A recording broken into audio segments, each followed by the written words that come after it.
Masih di Fakta 62, Good People, faktanya banyak korban KDRT menyimpan rapat kejadian yang menimpa. Mulai karena alasan cinta, takut hingga merasa peristiwa yang terjadi adalah aib. Faktanya pula KDRT bukan sekedar fisik, tapi juga emosional hingga penelantaran. Hubungan toksik, kalau bahasa sekarang ya Dam ya, ini bisa termasuk di dalamnya. Ya, kenali jenisnya dan jangan takut laporkan untuk hindari banyak efek di belakangnya. Kita kepo bareng mak-mak agen kesayangan kita. Mak, kepoin mak, KDRT apa aja, terus harus bagaimana jika mengalaminya.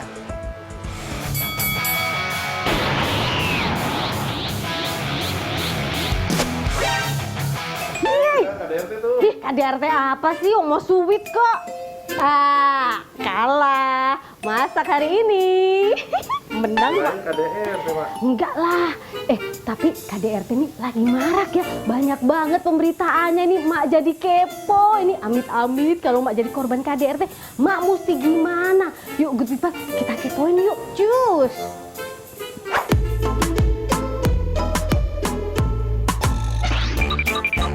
Mak tahu berita yang KDRT artis-artis itu? Tahu. Nah itu menurut emak nih, kalau udah KDRT gitu, mending tetap sama suaminya apa bercerai? Bercerai kalau KDRT mah. Emang kenapa mak? Ya nggak mau lah, masa digebukin gitu aja sih. Mak, udah nikah berapa lama mak? Lama. Berapa lama tuh? Nggak tahu deh 5, nggak tahu deh. Pokoknya udah anak 3. Dalam pernikahannya ada KDRT mak? Ya. Aman ya mak ya? Udah. Oke, tapi amit-amit nih mak. Kalau sampai nih suaminya KDRT, mak ngapain tuh? Bayangin aja mak. Ya saya laporin aja. Kemana tuh mak? Ya ke jalur hukum. Itu makanya jangan macam-macam ya mak ya. Namanya perempuan ya.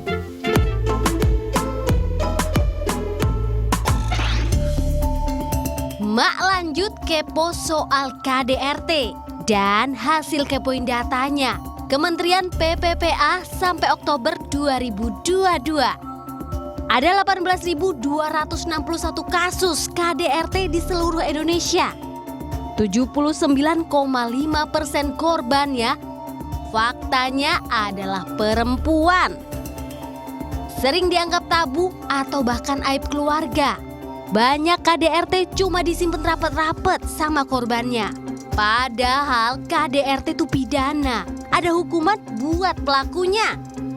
Mak tuh kepo nih, kalau sampai nih amit-amit mak jadi korban KDRT tuh, mak mesti gimana sih Bu? Lapor ke siapa, cerita ke siapa, gimana tuh? Ya kalau mak berani bisa langsung lapor. Karena KDRT itu melanggar hukum, jadi dia bisa diadukan secara hukum, diproses secara hukum, karena ada undang-undangnya. Tapi kalau mak belum berani, ke lembaga-lembaga layanan yang biasanya menerima kasus-kasus KDRT, termasuk ke Komnas Perempuan. Tapi Komnas Perempuan biasanya menerima, lalu mengecek bagaimana peristiwanya, KDRT-nya, lalu kita cek apa yang dibutuhkan oleh emak kalau jadi korban KDRT, sehingga kita bisa bantu merujuk ke lembaga yang cocok untuk membantu emak mencapai keadilan. Oh, jadi bisa ya ini emak-emak di luar sana curhat sama Komnas Perempuan ya, Bu ya? Bisa. Oke.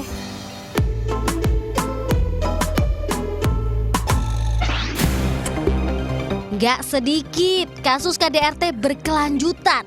Miris. Soalnya korbannya cenderung susah lepas dari jeratan. Dan Good People, KDRT tuh nggak melulu fisik. Banyak lainnya. Dan banyak korban bahkan nggak menyadarinya. Nah, mak nih kepo nih. Tindakan-tindakan apa saja sih yang masuk ke dalam KDRT? Ada 4 garis besarnya. Yang pertama itu kekerasan fisik.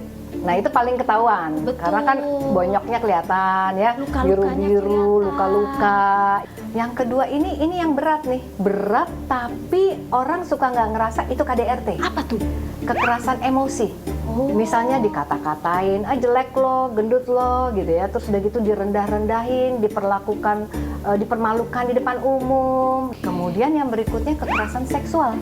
Dipaksa untuk melayani dengan cara yang misalnya di luar kewajaran. Atau tidak nyaman. Nggak nyaman. Satu lagi, finansial.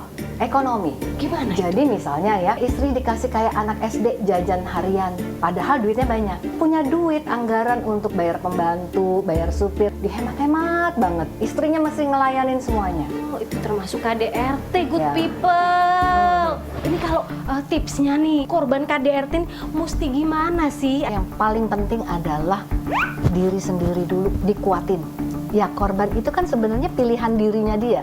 Kita kan ketika orang melakukan kekerasan, kita bisa memilih untuk stop, saya tidak mau diginiin terus. Gimana emak mau sehat, bisa nolongin anak, kalau diri sendiri nggak bisa ditolong? Karena jangan salah, apa yang dilakukan ibu dan ayah di rumah, mama papa di rumah, itu dicontoh sama anak. Berikutnya bicara sama sahabat, keluarga yang bisa dipercaya, yang bisa membantu, melindungi. Ini penting. Kenapa? Karena pelaku KDRT itu mereka agresif. Kemudian juga harus ditolong psikologisnya. Karena bagaimanapun bertahun-tahun digituin, Ada luka batin pasti. ada trauma, ada anxiety atau kecemasan. Supaya apa? Supaya emak bisa nanti terus mendidik anak. Bisa membuat mata rantai KDRT kekerasan ini stop, terputus. Ya, harus berani. Oke, tuh mak good people semuanya harus berani stop KDRT ya. Makasih lo informasinya lo. Sama-sama. Oke, ini mak pamit ya, lanjut ya. Oke, stop KDRT ya. Bapak-bapak, ibu-ibu, no KDRT. No KDRT. Makasih. Oke. Nah, itu tadi good people udah tahu kan mesti gimana nih kalau amit-amit jadi korban KDRT. Udah ya, mau sarapan dulu. Masakannya mana tadi? Hah,